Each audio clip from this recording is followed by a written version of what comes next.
Assalamualaikum warahmatullahi wabarakatuh. Good morning, ladies and gentlemen. So, here I am. I want to presentation about pharmaceutical industry in various countries drug development process. Okay, first I want to introduce myself. My name is Calista Pagarintan and I'm from class E. So now enjoy! First is the background. Here I will explain the background first. The background for making this video is to complete the English language assignment that has been given, and the title I chose was about drug development because I'm interested in exploring how the drug development process is happening now. Okay, getting to know the stage of drug development. Moving on to the next point, getting to know the stage of drug development. Drug that can be consumed by humans must first go through various stages of trials before receiving approval for distribution. It is no longer a secret that drugs must be tested in various stages in order to determine the resulting effects, but the therapeutic effects for patient and toxic effects, or what can also be called the detrimental effects. In this case, Indonesia refers to the guidelines for the new drug development process, which is supervised by the Food and Drug Administration or FDA in America. Stage 1 is the stage of discovery and development of new drugs. In this stage, researchers carry out research that comes from new insight regarding a disease, which allows researchers to design or make a product that can stop or reverse the effect of the disease. This most basic stage can be carried out by testing molecular compounds to find a beneficial effect on a disease. Okay, now let me come back to what I said before.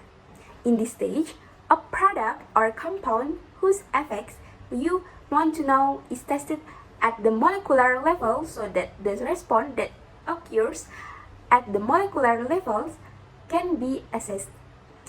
Also, in this stage, researchers will carry out various experiments and find out how compounds that have the potential to become drugs are absorbed, distributed, metabolized, and secreted.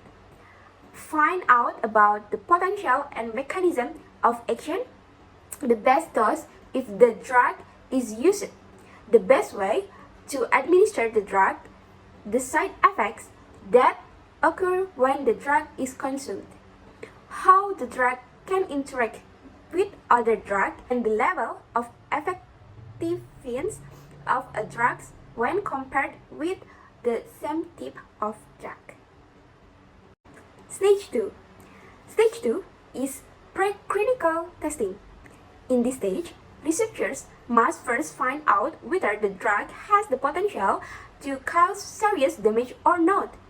There are two known types of preclinical testing, namely in vitro, which is testing in laboratory equipment such as in a glass or plastic containers, which resembles in vivo condition. The second type of testing is in vivo. This is a type of testing on living creatures.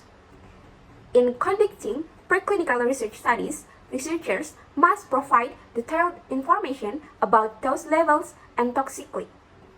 Then, after preclinical testing has been completed, researchers review their findings and decide whether the drug can be tested on humans. Stage 3. Stage 3 is clinical testing.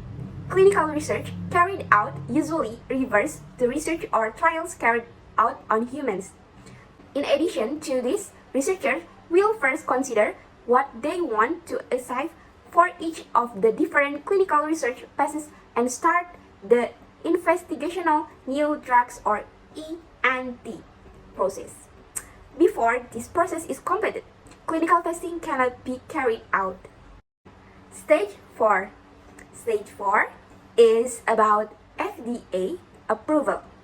FDA approval will be obtained if the development stage carried out has evidence from initial tests along with preclinical and clinical research that the drug is safe and effective.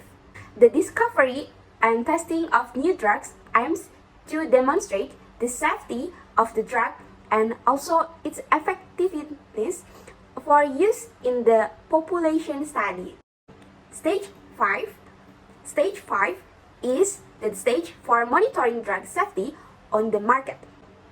In drug safety monitoring, a true picture of the safety of the product can usually develop over several months, some even years. Thus, the FDA review team receives reports of problems with precipitation and over-the-counter drugs, after which it can decide to add and warn dosage or use information supplemented with other steps for more serious problems. Okay, now the conclusion. As a final point, I will mention the conclusion of this topic. So the conclusion regarding the drug development process is that the drug development that is being carried out now is a process that has been updated conditionally along with the times, and we as students who will later continue in the pharmaceutical field must continue to learn and innovate for future drug development. This is the source or reference. Okay, thank you for my presentation. Bye bye.